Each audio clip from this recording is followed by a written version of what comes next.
farmer was leading the horse through the snow-covered forest, turning his eyes away each time she lifted her head and looked at him. Luna was an old, light gray mare, once beautiful, now simply old, and she had long stopped being useful on the farm. She followed her owner obediently, the way she had all her life, not even guessing where he was taking her. He could not bring himself to shoot her, so he chose this instead. At a large pine tree on the edge of a clearing, the farmer stopped. He wrapped the rope around the trunk several times and pulled the knot tight. For one more second, he kept his hand on the rope without moving. Then he pulled it away sharply, whistled to the dog, and walked toward the pickup truck without turning back to look at the horse even once. Rex, a black Doberman, jumped into the back of the truck in one smooth, familiar motion. The pickup started moving, its wheels crunching over the frozen crust of snow. The dog stood in the truck bed and looked back over the tailgate, toward the pine tree where the horse was left standing, tied and unable to move. He looked forward at the back of his owner's head through the rear window of the cab. Then he looked back again at Luna, who watched them leave and could not step away. The truck picked up speed, and the distance between them grew. Suddenly, Rex ran across the truck bed and jumped. He hit the snow on his side, rolled over his shoulder, got back on his paws, and ran toward the horse. The farmer did not see it. The red lights of the pickup disappeared behind the trees, and the forest became quiet again. Only the snow kept falling between the trunks, small flakes, thick and slow. Rex ran up to Luna and immediately grabbed the rope on the trunk with his teeth. He pulled with all his strength, shaking his head from side to side, pressing all four paws into the frozen ground. The rope was thick, swollen from the snow, and would not give at all. Luna pulled in the opposite direction, stretching her neck. They both pulled at the same time, but the rope held tight. The dog kept chewing it for several more minutes until his gums began to bleed. Then he sat down in the snow beside the horse and froze in place. The frost grew stronger with every hour. Luna shifted from one leg to another and trembled more and more, her large body shaking in a way that could be seen even from far away. Rex stood up and began walking around the edge of the clearing, sniffing the snow and the tree trunks. Soon, he found a wooden hunting feeder nailed to a trunk between two old fir trees. Inside were the remains of last year's hay. Not much, but still something. The feeder hung high, and Rex jumped several times before he managed to grab a mouthful and pull it down.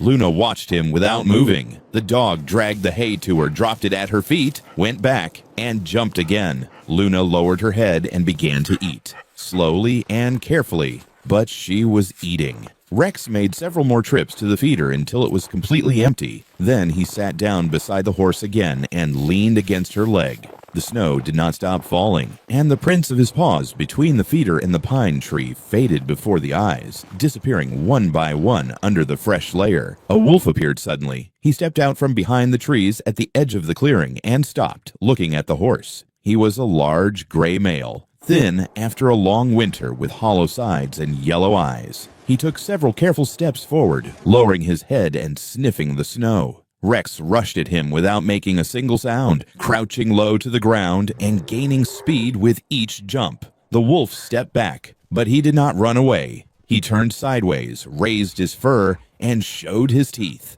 At that moment, Luna struck the frozen ground hard with her front hoof. The sound echoed loudly between the trees. The wolf looked at the horse, then at the Doberman, who stood between him and the horse without moving. For several seconds, they stared at each other. Then the wolf turned around and disappeared into the forest. But he did not go far. Rex could see his shape at the edge of the clearing, a gray shadow between the trunks, still and patient. The wolf sat there and waited. Rex stood facing the forest and did not move either. Behind him, Luna stopped eating and raised her head. They remained like that for several long minutes until the gray shadow finally stood up, stretched, and slowly faded into the darkness between the trees. Night came quickly. The darkness between the tree trunks grew thick and became impossible to see through, and the frost grew even stronger. Rex pressed himself tightly against Luna's side and lay down right in the snow, burying his nose in her thick fur. The horse stood over him without moving. Her wide, warm body protected the dog from the wind on every side. That is how they spent the night. The horse standing, the dog curled up at her legs, both of them keeping each other warm in the dark winter forest. By morning, it was clear they could not last like this much longer. Luna could barely shift her legs. Her breathing became heavy and fast, and her sides looked more sunken than the day before. The hay in the feeder had long been gone. The frost did not ease. It was even colder than during the night. Rex stood beside the horse for a few seconds, then turned and ran toward the road. The first person he saw was a woman who was just getting out of her car, holding a small child in her arms. Rex ran up to her. The woman quickly stepped back, held the child tighter against her chest, and hurried to lock the car door. The dog walked around the car looking into the window, then ran on. Farther down the road, an elderly man stood beside his car, looking under the hood. Rex ran up to him, but when the man saw the Doberman, he quickly closed the hood, got into the car, and shut the door. The dog scratched at the window with his paw. The man shook his head and started the engine. Rex ran on.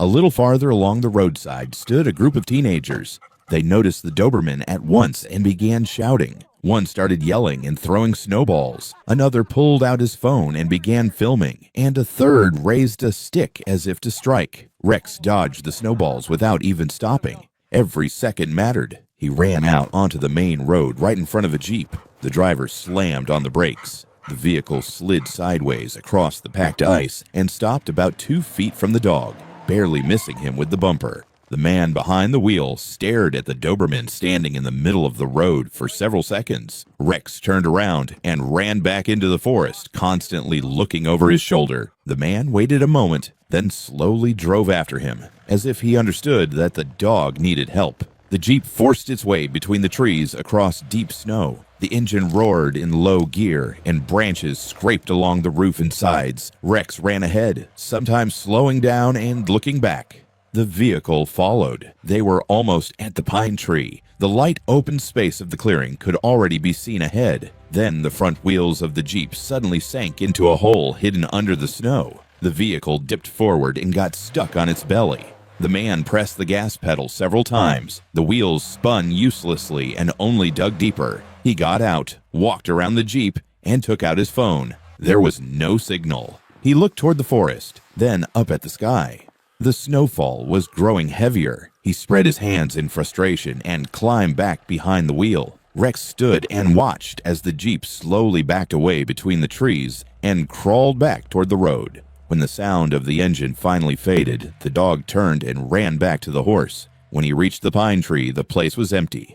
Luna was gone. All that remained was the rope hanging from the trunk, torn, with wet frayed ends swaying in the wind. There were no signs of struggle around, no blood on the snow, not a single piece of hair caught on the branches. The snow kept falling, wiping everything away without a trace. Rex ran around the clearing again and again, pushing his nose into the snow, catching a scent and losing it after only a few steps, as if Luna had simply disappeared into the air. The dog whimpered, sniffed the air, and ran in circles once more. At last he lay down on the spot where Luna had stood before, curled into a ball, and went still. By night, the frost grew harsher. Ice formed on his back, then on his sides, then